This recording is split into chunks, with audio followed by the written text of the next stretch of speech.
de cumpleaños hoy día. Que le pone el color. Que le pone el color. Un excelente cumpleaños para Muy bien, muchas gracias a todos. Oye, pero ya, doctora Carolina Herrera, muchas gracias. Doctora Carolina Herrera, trabaja con nosotros. Me la grabo. ¿Ya? Viene para que sepas tú. Gracias Cristian. por la felicitación. Gracias. Doctora, hoy día vamos a hablar de un tema muy importante y clásico de nuestro país, que todos en general nos automedicamos y somos como que nos creemos doctores. Partamos el tiro con el indicado, que es el paracetamol, doctora. A ver, aquí lo más interesante es que la cifra es elevadísima. ¿Qué número de personas creen ustedes en 100 que se automedica? 90. No. 95. Tanto no. 74% es una cifra chilena, altísimo. lo que es altísimo. Sí. Porque resulta que la automedicación no solo tiene problemas por el medicamento puntual, sino que porque tú puedes estar enmascarando la enfermedad real que tenga la persona al tomar, por ejemplo, paracetamol. Y tengo recuerdos de gente muy querida que por automedicarse paracetamol no hicieron diagnóstico de un cáncer a tiempo y por lo tanto esto avanzó, porque el dolor es una manifestación de enfermedad que uno tiene que entender primero antes de intentar de paliarla, tratar. Claro. Con el paracetamol además nos pasa lo siguiente: si ustedes abren cualquiera de sus botiquines se van a dar cuenta de que puede que tengan paracetamol como droga genérica, pero también hay medicamentos que son una combinación de antiinflamatorio, analgésico, descongestionante. Y si ustedes, por ejemplo, por desconocimiento toman el que dice paracetamol, se toman un sachet de descongestionante y en la tarde se toman unas gotitas de otra gota que tenga también el mismo efecto, pueden llegar a tener una dosis tóxica. Dosis máxima de paracetamol al día, 8 gramos. En personas sanas, pero si la persona tiene una insuficiencia hepática o tiene alguna enfermedad crónica, esa dosis tiene que bajar. Doctora, el paracetamol, por ejemplo, ¿es lo que más se consume, cree usted? Porque, mira, acá tengo paracetamol. Sí, el 33% de la automedicación en Chile son antiinflamatorios no esteroidales, que son paracetamol, ibuprofeno, ketoprofeno. Acá tengo, este es un antigripal. Exacto. Este contiene, ¿qué tiene?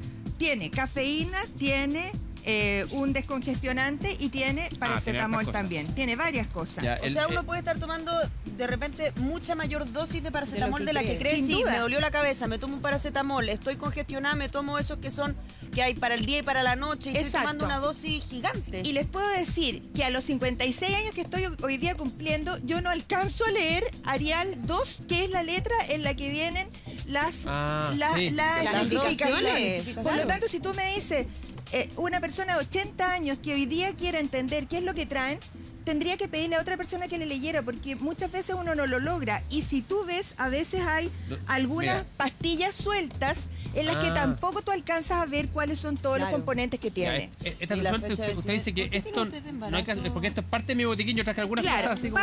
Una de las cosas interesantes, y probablemente algunos de ustedes lo encuentren, es que si tú por pulcridad o lo que sea quieres ir recortando y dejar solo la pastillita, vas a llegar en un momento en que la pastillita va a decir Claro. Y no tienes idea si eso era omeprazol o paracetamol o qué cosa era. Ni la fecha de vencimiento. Ni la fecha de vencimiento, se olvida perfecto. revisarla. Exacto, entonces la recomendación es el blister siempre completo, la caja siempre a la vista, la fecha de vencimiento siempre en un lugar en donde yo la pueda ver, aunque esté un poco húmeda o la caja, lo que sea. La fecha es muy importante porque uno puede dejar esto de un año para otro, cosa que no se recomienda en absoluto, sobre todo si hay niños en la casa. Yo entiendo, Pablo, que tú tienes niños en la casa, ¿o no? Oye, este está vencido abril del 2016. Claro, eso es para afuera.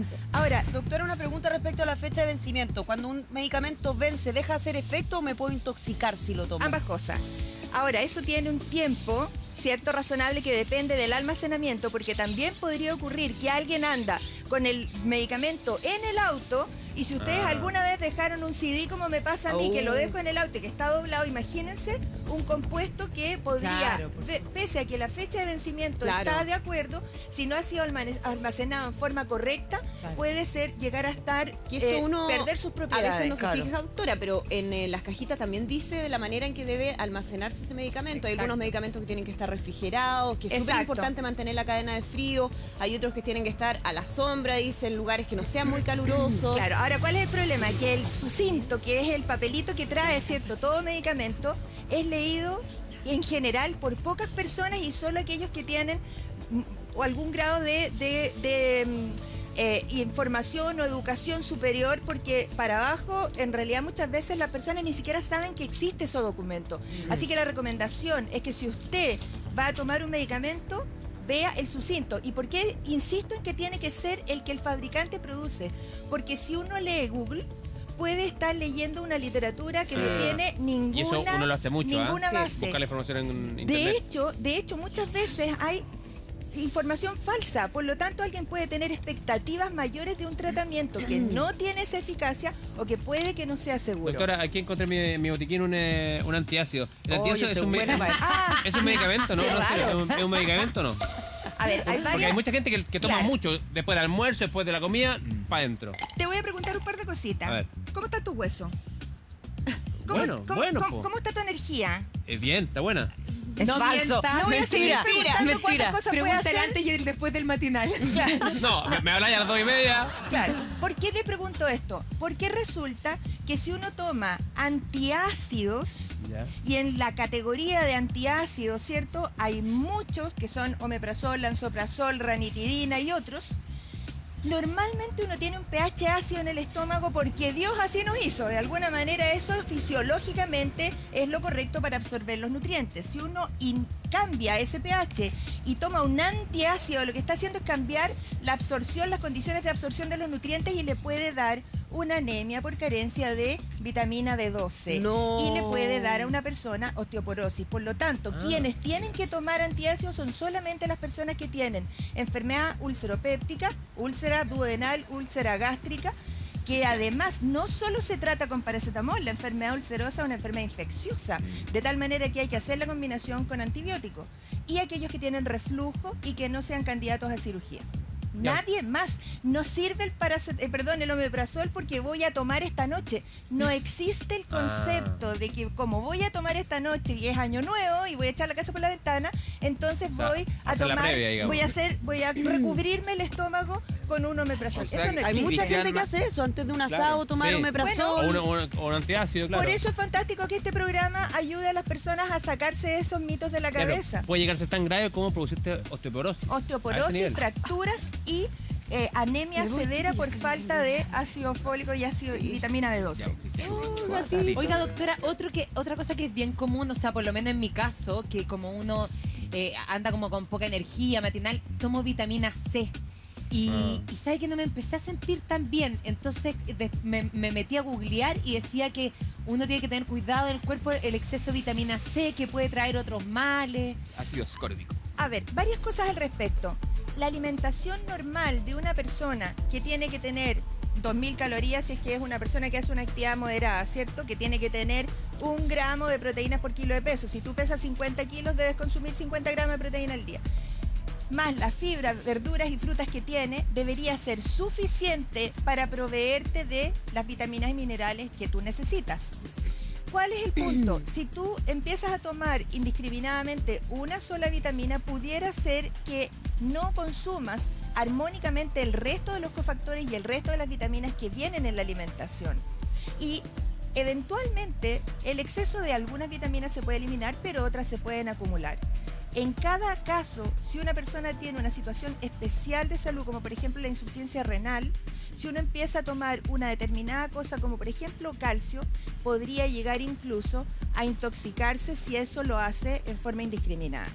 Si uno, por ejemplo, tiene anemia y empieza a tomar fierro, que uno dice, bueno, para la anemia, pero resulta que tiene un nivel de fierro normal y la anemia era por falta de vitamina B12 o por falta de ácido fólico, no estás resolviendo realmente el problema que ocurre. Y uno de los principales remedios que toman hoy día los chilenos en general son antidepresivos o ansiolíticos.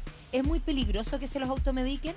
Varias cosas al respecto. En Chile, los antibióticos, las benzodiazepinas, que son los sedantes, ¿cierto? Que la gente conoce como el diazepam, el lorazepam, el clonazepam, el clotiazepam, se venden con receta médica retenida. Sí. Eso significa que tiene que estar impreso el nombre y los datos del médico, quien de puño y letra debe firmar los datos del receptor. Pero el problema uno es puede que comprar en las ferias libres. Exacto, sí. Visto en las ferias que se venden de esto.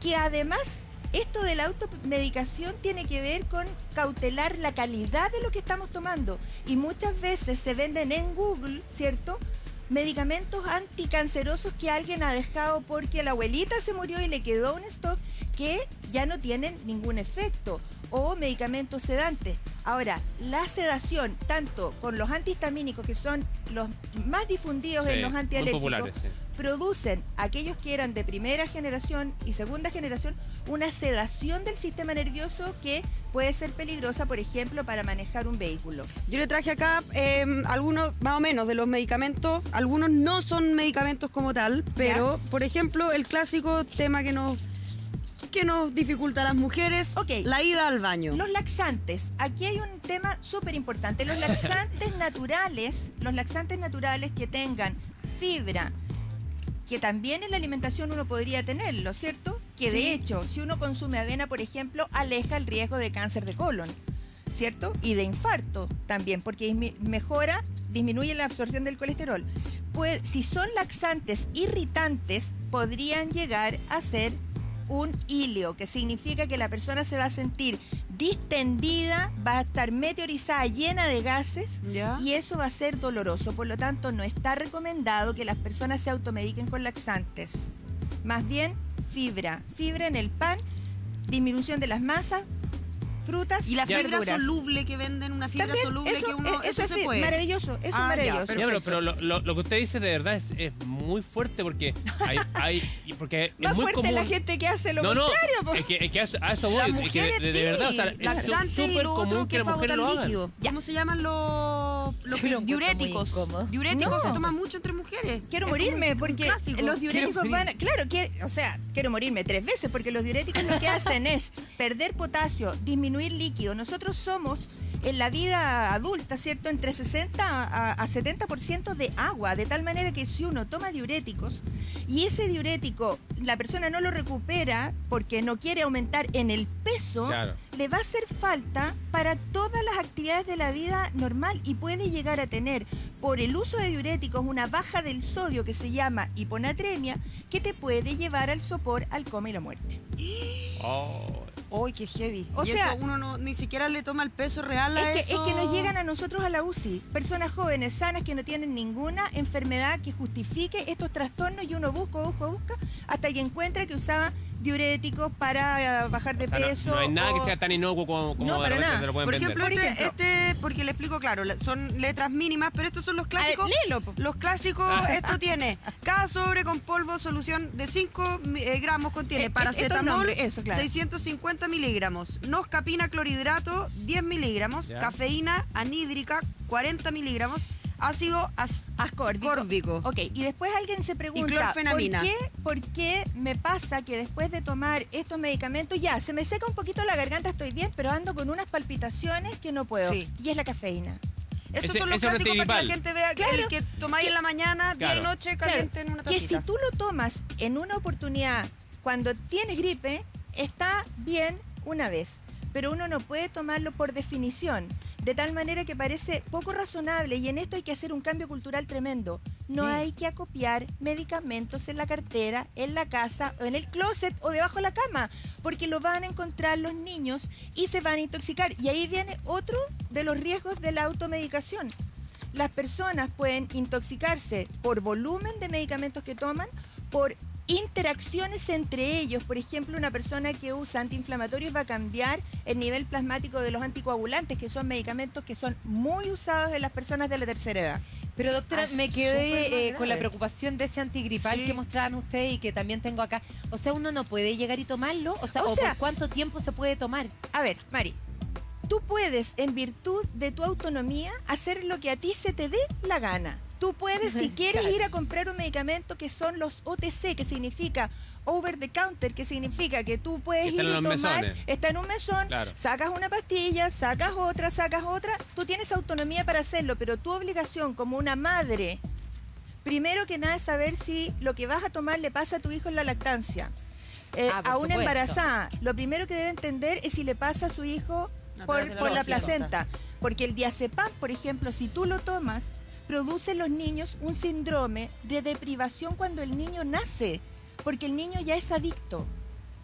¿Se fijan? Entonces, eso es un tratamiento que tiene que hacer un psiquiatra específico. Porque hay gente que tiene... ¿Quiénes toman diazepam? Por ejemplo, las personas que tienen epilepsia para disminuir las convulsiones. Hay indicaciones precisas. La gente que tiene crisis de pánico, indicación precisa.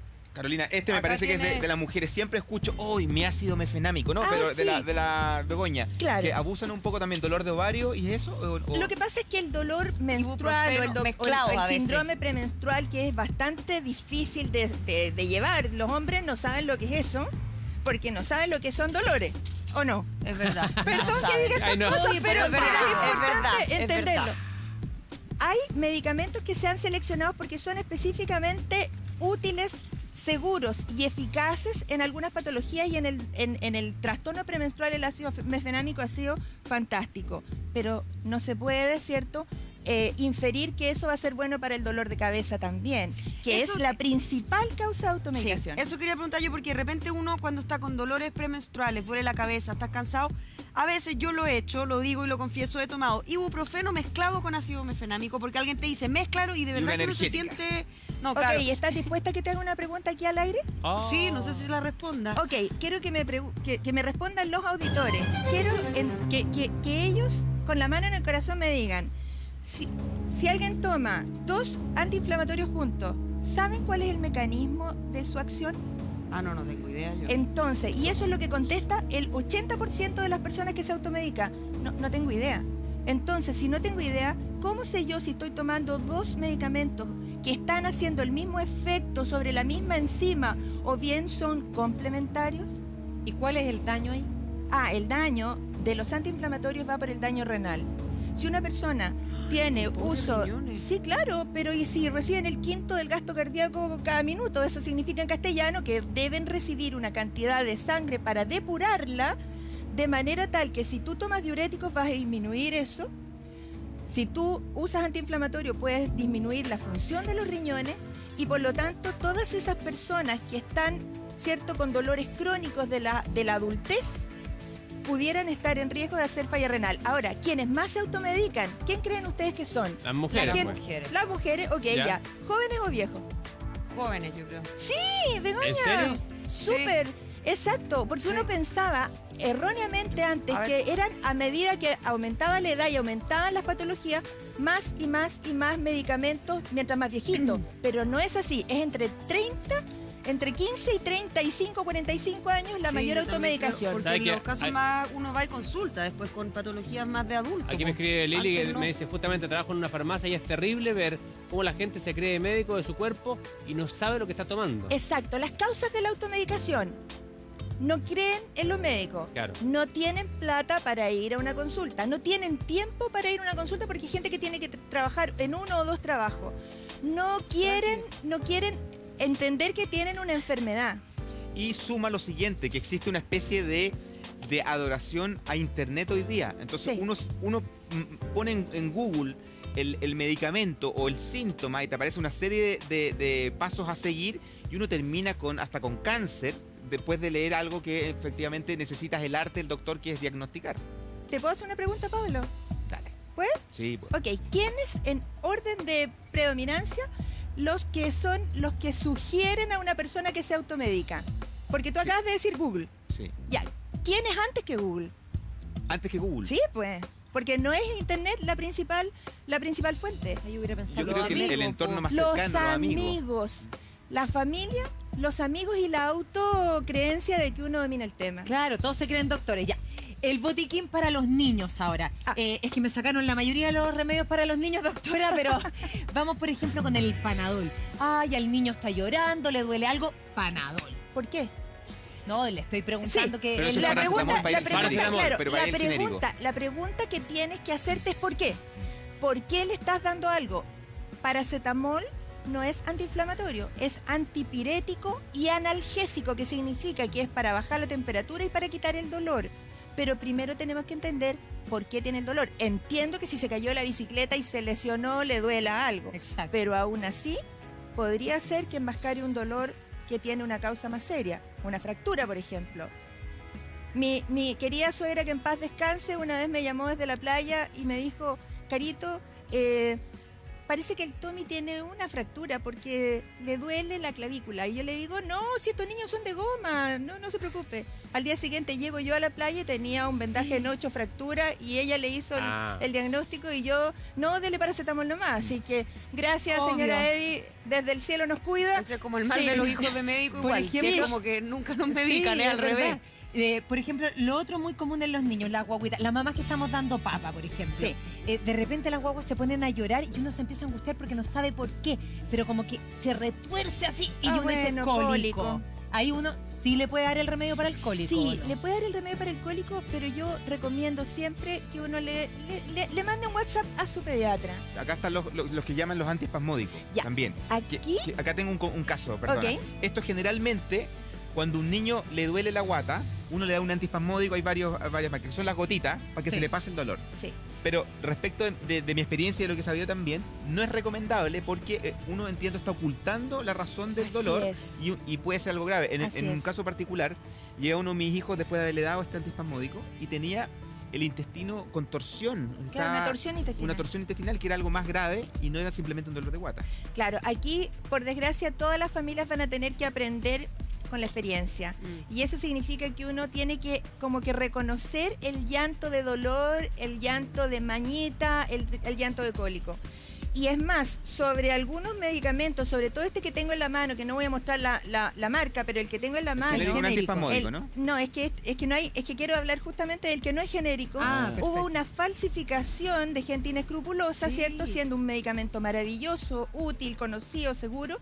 Y resulta que también aparecen entonces falsificaciones que si entonces uno compra en la feria libre o en la calle o en internet, se expone a que lo que está comprando no sea lo que tú quieres, no tenga perfil de seguridad, no tenga trazabilidad, que significa que si yo tengo un efecto adverso de un medicamento, cualquier laboratorio serio puede hacer el seguimiento de ese lote y sacarlo por completo de circulación si hay algún tipo de transgresión del cuidado, por ejemplo. Ahí tenemos una imagen, mire, de los falsificados y del real. Ahí están. Eso, qué bueno que le borraron el nombre, pero así tal cual. Parcheverina clorhidrato. Sí, es un anticolinérgico. ¿Y en qué hay que fijarse para ver si es falsificado y es que no tenía la R, pero ya está, bueno, imagínate, Bego, que tú no puedes como luchar contra las fuerzas que quieren hacer las cosas exactamente en mala, digamos, para que no las pillen. Claro. O sea, estas cosas se pesquisan cuando tú te vas dando cuenta que lo que tiene el relleno de esa cápsula es azúcar o es lactosa o es cualquier cosa.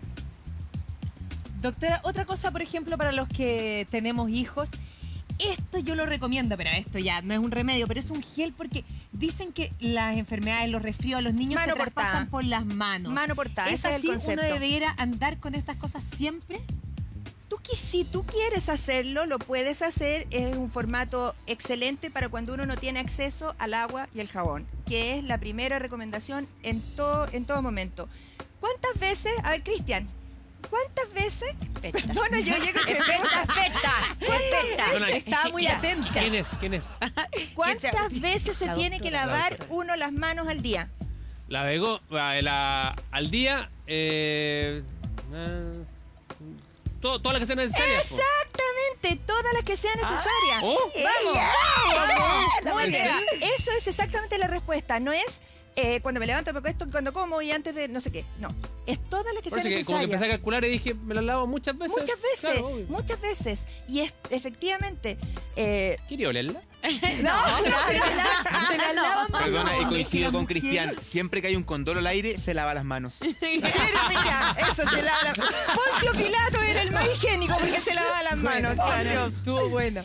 Oiga, antes quiero de los desinflamatorios porque usted me dice, ¿pueden provocar infarto? Exactamente. Los pacientes que usan antiinflamatorios por tiempo prolongado, que no vamos a especificar cada uno porque cada uno tiene una dosificación máxima, pero si esa dosificación es sobrepasada en su dosis máxima y por el tiempo permitido, aumenta la tasa de infartos al miocardio. ¿Y qué es lo que pasa? No todos los infartos terminan en una muerte, desde luego, pero sí significa que a la larga va a haber una mayor cantidad de personas con insuficiencia cardíaca si hay más consumo Eso es de antiinflamatorios. ibuprofeno es... ¿El ibuprofeno es Sí, claro. Sí, claro es. ¿Cuál es otro ahí? ketoprofeno, ibuprofeno, todos los inhibidores de la COX-2, que eso es la enzima específica y ese es el mecanismo de acción que yo te preguntaba si uno sabía el mecanismo de acción. Nadie está obligado a saber lo que es. Los químicos farmacéuticos son los que saben, por lo tanto, ellos son los profesionales a los que uno tiene que referirse.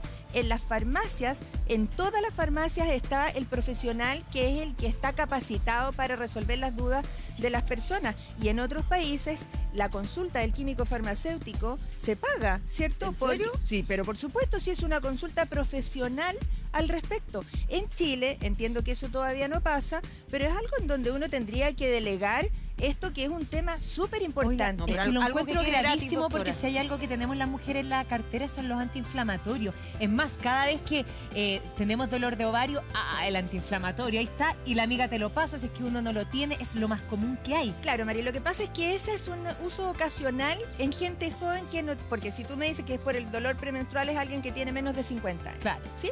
No pasa nada si es un ya. uso ocasional, ¿cierto? Y en una dosis mínima. Pero resulta que las personas pueden en algún momento tener una lesión de alguna naturaleza que no tienen claro cuál es y empiezan a tomar en forma sistemática por tiempo prolongado y en dosis no controlada. De tal forma que... ¿Cuánto tiempo se puede tomar un antiinflamatorio? Es que depende de para qué lo tomas. Aquí, nuevamente, ¿por qué y para qué y por cuánto tiempo son las 3 preguntas clave que uno se tiene que hacer como usuario? ¿Por qué estoy tomando esto? ¿Para qué, cierto? ¿Para que se me quite el dolor o para mejorarme realmente? ¿Y por cuánto tiempo? ¿Y cuánto va a ser el tiempo en que yo voy a dar la mejoría como una respuesta? O mejor me pongo en manos de alguien que sepa. Porque en general uno escucha no más de 10 días. Es que te vuelvo a decir, depende de la patología, porque si tú tienes una fractura que va a demorar en consolidar 6 semanas, no tiene nada que ver con que te hiciste una cirugía plástica, por ejemplo, y demoraste 2 semanas en antiinflamatorio, o fuiste al dentista y tenías que tomar 3 días. Claro. Son situaciones diferentes, no hay una generalización al respecto. Así es que yo diría que uno de los mensajes importantes es, si uno, de hecho, les quiero preguntar. Yo también tengo una pregunta. ¿Puedo preguntar yo primero? Tengo. Bueno. Ya. ¿Es verdad que la automedicación tiene un efecto acumulativo? Buena pregunta, le encantó la pregunta. La respuesta a la vuelta a la pausa. ¿Cuál era mi pregunta? Yo te voy a decir cuál era tu pregunta. Si acaso tenía efecto acumulativo. Esa, Y efecto acumulativo. Falta de Gracias. sueño, Sí. se ha Cabeza trabajado loca, muy mucho bien. el te pobre. lo voy a explicar con pera y manzana muy cortito. ¿Qué es ATV? Antibióticos. Ah, ok. Por ejemplo, que también es algo que muchas veces uno guarda la amoxicilina que Sí. le quedó del resfrío anterior y los medicamentos. Resulta que tú puedes tener 2 tipos de gérmenes. Por ejemplo, el rojo y el celeste. No sé si los están viendo. Sí. Sí, Y les voy a clarísimo. explicar en un paso el mecanismo de la resistencia antibiótica. Eso. Tú vas a tratar con el antibiótico celeste a aquellos gérmenes que son sensibles a ese antibiótico y los vas a eliminar. ¿Sí? Sí. Tú tomas tu antibiótico. Al fin del tiempo en el que ese antibiótico se tomó, si tú tenías un segundo germen que no era sensible, te quedaste solo con aquellos que ahora son resistentes. Por lo Ya. tanto, los pacientes que tienen, por ejemplo, enfermedad pulmonar obstructiva crónica porque fuman, si tienen un primer resfrío y toman su amoxicilina con ácido clavulánico, al segundo episodio, quienes van a estar ya no son los gérmenes habituales, van a ser los gérmenes resistentes. Resistencia que hizo la propia persona al recibir estos medicamentos. ¿Y con cuánto tiempo hacia atrás esto puede operar? Hasta 3 meses. De tal manera que tú no puedes repetir idealmente la misma receta, ¿cierto?, de antibióticos. Uno como médico le tiene que preguntar si tomó antibióticos para darle uno de una clase diferente. Ya, Eso pero es ahora yo te tenía que hacer una pregunta a ti. A mí, no, yo ya la... Cortita, Acabo de cortita. decir, niños sin tareas para la casa y usted me está haciendo interrogación oral. Cortita. Trabaja. ¿Cuál es? ¿Tú crees Estoy que en la OMS considera la automedicación? La OMS es la Organización Mundial de la Salud, sí, quien cautela, ¿cierto?, que en los países haya buenas prácticas clínicas. ¿Tú crees que considera la automedicación buena o mala? pésima, po. No, pues lindo. ¿Cómo? No, ¿Cómo no? Porque la Organización Mundial de la Salud, consciente de que los países no tienen recursos ilimitados, por lo tanto no tienen médicos ilimitados, enfermeras ilimitadas, químicos ilimitados, considera que la automedicación informada y responsablemente claro, puede ser beneficiosa en ciertas circunstancias. Quedamos al día, Cristian. Bien, Y aquí aprovecho de devolverte el botiquín, este es tuyo, porque mira, está esto que es para que se asome la vena. Se equivocó. ¡Aló!